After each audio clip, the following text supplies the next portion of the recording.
It's been 4 months since I set this batch of unripe plums and sugar, and in that time the sugar has drawn out all the liquid in the plums and then even fermented to create what is known as mesilchang. Well, now not a single grain of sugar is left in this and fermentation has ceased, so it's time to start harvesting this delicious sweet, sour and tangy syrup. This was by far my biggest batch of mesilchang I've ever made, and throughout the process of making this I did have a scare or two with what I thought might have been mold, but in the end this came out perfect. I have so much of this right now that I'm not going to pour out the entire thing, otherwise I wouldn't have enough bottles to keep it all.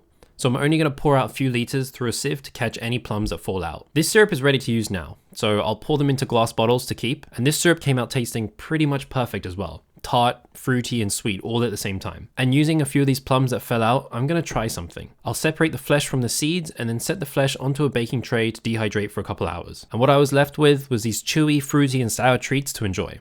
But since I still have so many of these plums left in the syrup, there's one more thing I can make out of this, so make sure to follow to see what's coming.